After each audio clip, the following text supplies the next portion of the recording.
Leaders call on Russia to withdraw its forces from Ukraine as they wrap up this year's summit in Thailand. The Saudi Arabian government agrees to shoulder the unpaid wages of some 10,000 displaced Filipino workers. And industry projections indicate a rollback in the local prices of petroleum products next week.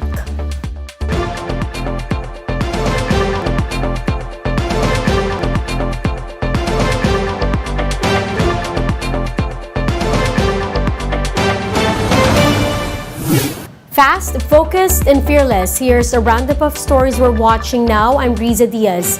We begin tonight's newscast with Saudi Arabia setting aside over 30 billion pesos for uncompensated OFWs. Shala Francisco with the report.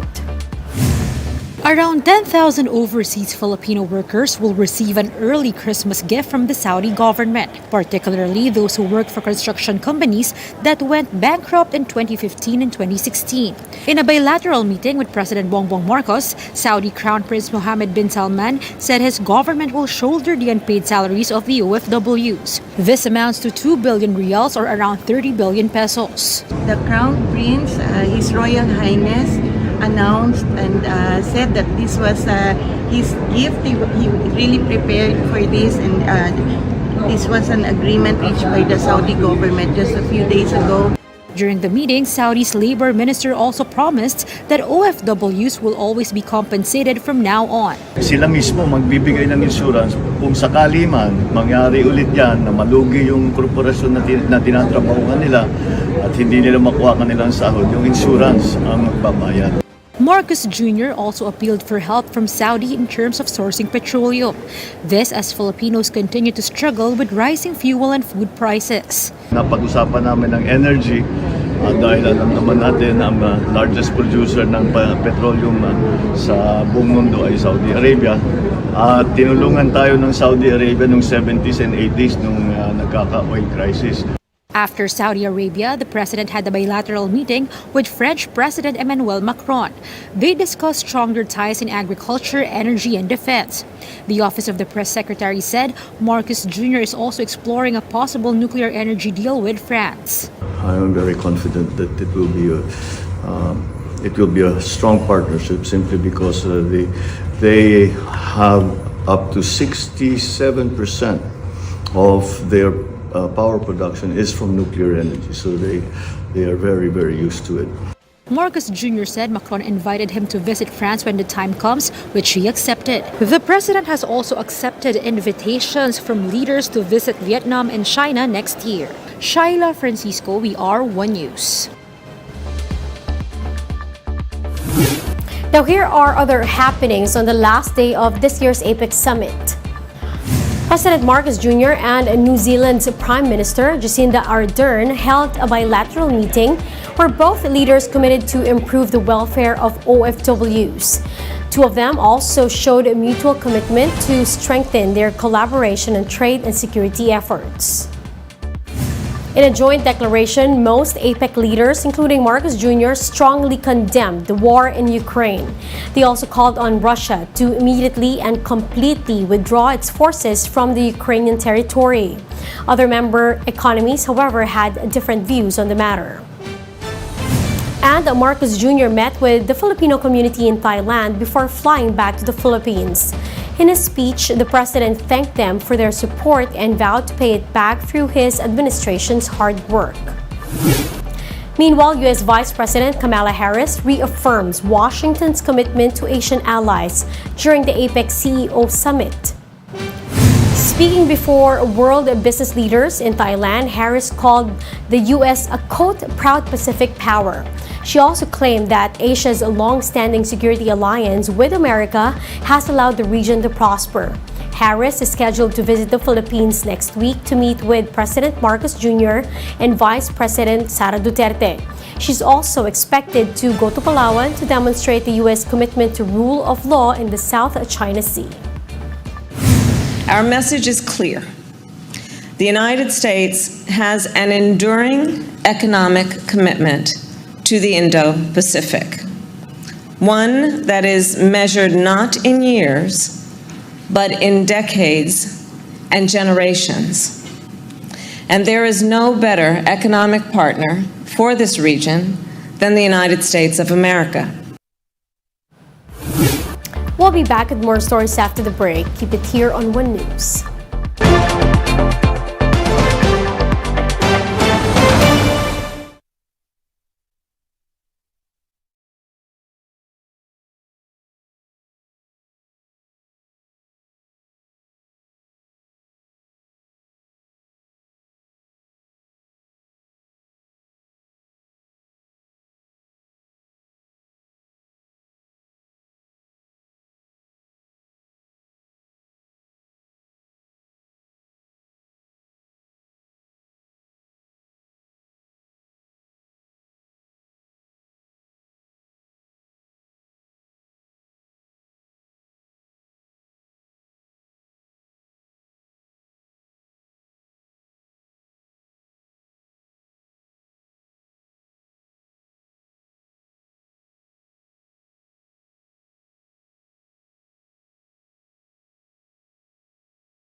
You're still watching One News Now. I'm Riza Diaz. Motorists can expect a rollback in the prices of petroleum products next week. Unioil projects that diesel prices would go down by up to 2 pesos and 30 centavos per liter. Gasoline prices are likewise expected to be slashed by up to 90 centavos per liter. Oil firms will announce official price adjustments on Monday, which take effect the following day.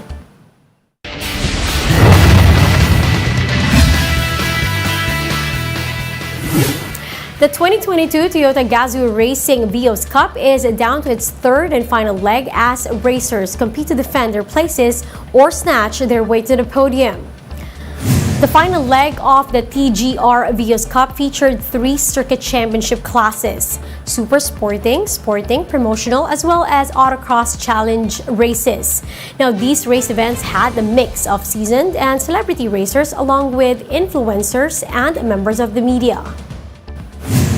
Before I used to play in the mud, so now I'm on concrete or asphalt, so it's kind of different for me and quite exciting experience. And I'm not gonna end. For me, I'm gonna push myself with all the opportunities sa lahat ng mga races pa na darating. Fans were also allowed inside the Clark Freeport to see the top racers in action. And despite the rains, racers were more than ready to compete and see which one will come out on top and have their spots in the podium. Our game plan is to win. There's nothing else to do but to win. As a team and me, to win and hopefully get the championship. This season's like, we came back. We were trapped for 2 or 3 years, but now it's starting to slowly get back to how it used to be, and that's really good. With the 2022 TGR season coming to a close, Toyota officials said a lot can be expected come 2023, not just in the races, but also in its efforts in building the motorsport community in the Philippines. So there are many things that Toyota Gazoo Racing fans should look forward to. So aside from the performance cars that we have in the TGR lineup, of course they should also look forward to the many fan experiences that we are providing our racing and car enthusiasts. And expect us to continuously promoting motorsports in the country because it's one way for the sport and the activity to be accessible to more people, and that it also builds our community of race and car lovers here in the country.